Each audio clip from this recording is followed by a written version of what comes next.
But here's the part most people never talk about. Forgiveness doesn't mean forgetting, and it definitely doesn't mean inviting someone back into your life. Forgiveness simply means you stopped carrying the poison they left behind.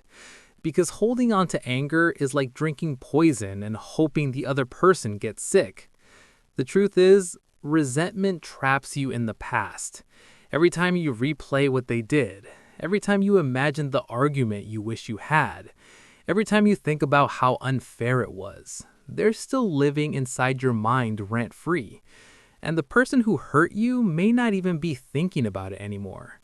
That's why silent forgiveness is so powerful. It cuts the invisible cord connecting you to them. You don't need their apology. You don't need their explanation. You don't need their validation. You simply decide that the chapter is finished. And once that decision happens, something strange begins to shift inside you. Your mind gets quieter. Your emotions feel lighter. You wake up one morning and realize you didn't think about them the entire day before. That's when you know you're healing. Not because the memory disappeared, but because the memory no longer controls you. Meanwhile, the person who hurt you starts noticing something different. Your energy has changed. You're calmer, more confident, less reactive. You're no longer trying to prove anything to them. You're simply living. And that's the moment when regret often begins creeping into their mind. Because people are used to drama. They're used to emotional reactions. They're used to arguments, explanations, and long emotional messages. But silence is unsettling. Silence makes people think. They start wondering, why aren't they angry anymore? Why didn't they try to fight for this? Did they really move on that easily? But what they don't understand is that moving on wasn't easy. It took time. It took reflection. It took nights where you questioned yourself, moments where you wondered if you were the problem, days where the memories hit harder than you expected. Healing is rarely quick. It's a quiet process that happens in small moments.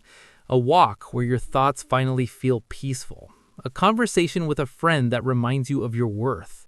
A morning where you wake up excited about your future again. Little by little, you start realizing something important.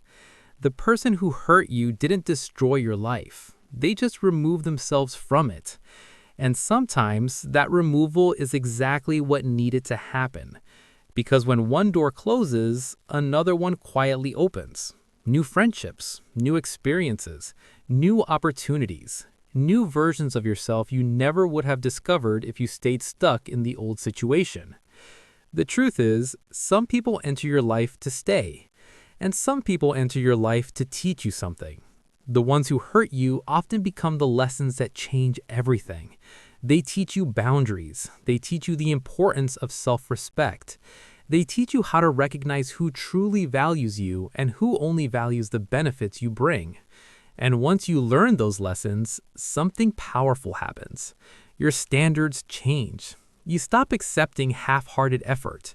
You stop chasing people who aren't sure about you. You stop trying to prove your worth to those who refuse to see it. Instead, you begin building a life that reflects your value. And the more you focus on that life, the less space there is for the past. That's when the real transformation begins. Because at the end of the day, the goal isn't to make someone regret hurting you. The goal is to reach a point where their regret doesn't even matter anymore. Where their opinion doesn't affect your confidence, where their presence or absence doesn't disturb your peace. You simply wish them well from a distance and continue moving forward. And that's the most powerful position you can ever be in. Because the greatest revenge isn't making someone suffer. It's becoming so happy, so fulfilled, and so peaceful that the person who hurt you becomes nothing more than a small chapter in a much bigger story. A story where you kept growing. A story where you refused to stay broken. A story where losing the wrong person made room for the right life. And the moment you realize that is the moment you truly become free.